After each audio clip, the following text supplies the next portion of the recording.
आदाब नाजरीन, INT today news में आपका खैर मकदम है। पेश है ये ख़ास खबर ख़ास आपके लिए। सदर मजलिस व रुकन पार्लियामेंट बैरिस्टर उसमान अवैसी ने कहा है कि वो तशद्दुद की वकालत या हिमायत नहीं करते, बल्कि आवाम से अपील करते हैं कि वो अपने एहतजाज को पुरअमन बनाएं। उन्होंने कहा कि हर गोशे से की जाने वाली तशद्दुद की मजम्मत की जानी चाहिए। पुलिस ने भी जामिया मिलिया और अलीगढ़ में तशद्दुद का मुजाहरा किया और बेतहाशा लाठीचार्ज करते हुए तुलबा को निशाना बनाया। चुनाचे इसकी भी तमाम गोशों से मजम्मत की जानी चाहिए। बैरिस्टर अवैसी ने इल्जामात को मुस्तरद कर दिया कि शहरियत तरमीमी कानून पर अफवाहें फैलाई जा रही हैं। मीडिया से बातचीत करते हुए उन्होंने पूछा कि नए कानून में मुसलमानों को शामिल क्यों नहीं किया गया। हुकूमत को बताना चाहिए कि ये भी एक अफवाह है। सर, पूरे देश में आग लगी है। हाँ? पूरे देश क्यों? में आग अरे मत बोलिए ऐसा, आप क्या इसके ऐसा मत बोलिए, ऐसा मत बोलिए। मेन ये है कि जो रूमर्स है उसके चलते ज़्यादातर लोगों को CAA के बारे में नहीं मालूम है, अफवाहें जो आ रही है, जबकि साफ तौर पर कहा गया था कि जो भी इंडियन मुसलमान है उसको कुछ नहीं होगा, लेकिन यहाँ के मुसलमान भी सोचते हैं कि उनको निकाला जा रहा है। तो क्या रूमर्स दूर करने की ज़रूरत है या नहीं? सरकार ये क्यों नहीं कह देती कि आसाम में जो NRC हुआ है, जो 5,40,000 जो बंगाली हिंदू हैं, आप उनको सिटीजनशिप दे रहे हैं CAA के ज़रिए, और जो 5 लाख मुसलमान हैं उनको नहीं देंगे आसाम में आप। ये रूमर है, सच्चाई है, सरकार बताए। उन्हीं का फाइनेंस मिनिस्टर हेमंत बिस्व शर्मा कहता है कि जो बंगाली हिंदू का नाम नहीं है आसाम में उनको CAA से सिटीजनशिप दे देंगे। फिर क्या है? ये रूमर है। ये रूमर कौन क्रिएट कर रहा है? आप कंफ्यूजन क्रिएट कर रहे हैं, आप डिस्क्रिमिनेशन कर रहे हैं, आप मज़हब के नाम पर कानून बनाते हैं और फिर आप बोलते हैं, शिकायत कर भी करते हैं। गलती आप करते हैं और पूरा माहौल आप बनाते हैं। लेकिन जिस प्रकार से आग लग रही है सभी जगह पूरे स्टेट्स में, तो क्या आप एक संदेश देना चाहेंगे? आप गलत कह रहे हैं। ऑनरेबल MOS स्टेट जनाब किशन रेड्डी ने कहा कि सिर्फ 2 ही स्टेट में गड़बड़ हुई, पूरा देश अमन में है। नहीं कहा उन्होंने क्या कहा कि लखनऊ में हुई, मैंगलोर में हुई। तो होम मिनिस्टर किशन रेड्डी ने कहा यकीनन हम कंडेम करते हैं जो वायलेंस हुआ है, चाहे वो अहमदाबाद में हो, चाहे वो मैंगलोर में हो, चाहे वो लखनऊ में हो। और हम तमाम लोगों से अपील करेंगे कि प्रोटेस्ट करना आपका कॉन्स्टिट्यूशनल राइट है, मगर वायलेंस को कंडेम करना सबको पड़ेगा। वायलेंस की कोई गुंजाइश नहीं है। वायलेंस क्यों होना चाहिए? वायलेंस हरगिज़ ना हो। और अगर हम प्रोटेस्ट इसलिए कर रहे हैं कि हमको देश को बचाना है, देश की रूह को बचाने का है, देश के संविधान को बचाने का है, और हमारे देश के जो आज़ादी के मुजाहिदीन हैं, चाहे वो महात्मा गांधी हो, नेहरू हो, राजेंद्र प्रसाद हो, सरदार पटेल हो, जौहर ब्रादरान हो, मौलाना अबुल कलाम आज़ाद हो, इनकी अगर लेगेसी को बचाने का है तो इन्होंने हमको कैसे आज़ादी दिलाई? नॉन वायलेंस जरिए दिलाई। और इनको नाम को अगर ज़िंदा रखने का है तो हमको वायलेंस को कंडेम करना पड़ेगा, मगर प्रोटेस्ट करना पड़ेगा। वायलेंस होगा तो फिर हम तो गलत काम कर रहे हैं, ये कंडेमनेबल है।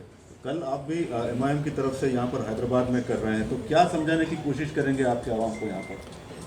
हम यही बताएंगे कि ये जो कानून बनाया गया है, शहरियत तरमीमी बिल का जो कानून बनाया गया है CAA का, ये अनकॉन्स्टिट्यूशनल है, ये ब्लैक कानून है, और इस कानून को NRC से देखना बेहद ज़रूरी है। और NRC का काम तो शुरू हो चुका है NPR के ज़रिए। अब आपके घर पे आके जब NPR होगा, उसका क्वेश्चनेयर की कॉपी मेरे पास है जिसमें ये पूछा जा रहा है कि प्रसाद भोसेकर के घर में कितने लोग रहते हैं, और जब उतने लोग रहते हैं उनके पास पासपोर्ट है या नहीं। अब देश के होम मिनिस्टर खुद बता दें कि देश में कितने लोगों के पास पासपोर्ट है। 4%, 10%, 15%। NPR के ज़रिए क्या करेंगे आप उनको डाउटफुल में डाल देंगे। फिर जब NRC होगा तो और उसमें तमाशा हो जाएगा। सरकार ये कर रही है ना, इसीलिए तो सब लोग फिक्रमंद हैं। पहले तो देश के बारे में फिक्रमंद है कि ऐसा आपने काला कानून बनाया मज़हब की बुनियाद पर, ये खुद गलत है। लेकिन आप एक संदेश देना चाहेंगे सर, क्योंकि आपकी बात यकीनन मैं आपने अच्छा सवाल किया। मैंने हमेशा वायलेंस को कंडेम किया।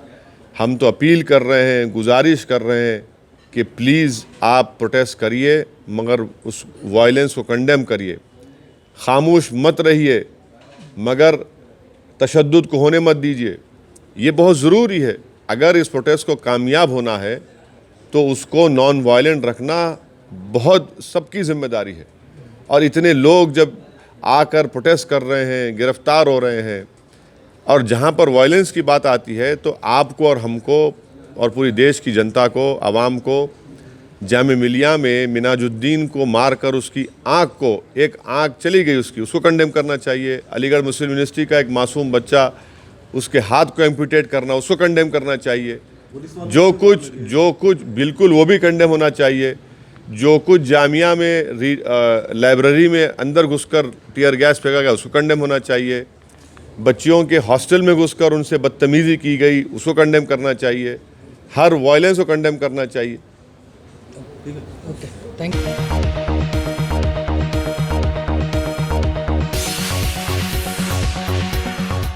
गाजी kidney centre and multi speciality hospital, गुर्दे और बवासीर के इलाज का 40 साल मशहूर हॉस्पिटल, जहां हजारों पेशेंट्स क्योर हो चुके हैं। Doctor Husaini international national award winner और दूसरे डॉक्टर्स और लेडी डॉक्टर्स की जेर खिदमत गुर्दे के तमाम अमराज का मुकम्मल ट्रीटमेंट किया जा रहा है। गुर्दे फेल हो चुके हों, डायलिसिस करवा रहे हों, याद रखिए डायलिसिस कोई इलाज नहीं, इससे 1% भी गुर्दे रिकवर नहीं होते। हाँ, डायलिसिस टेम्पररी रिलीफ दे सकता है, लेकिन हमारे ट्रीटमेंट से गुर्दे फिर से फंक्शन में आ सकते हैं। गुर्दे श्रिंक हो गए हों या सिस्ट हो, गुर्दे की पथरी हो, कैसी भी गुर्दे की तकलीफ हो, या पाइल्स यानी बवासीर, चाहे ब्लीडिंग हो या कोम, बगैर ऑपरेशन मुकम्मल क्योर ट्रीटमेंट का एक ही center, Ghazi kidney center, DLRL main road, opposite Vikas high school, Chandrayangutta, Hyderabad. Cell 9966930824 या 9391326261।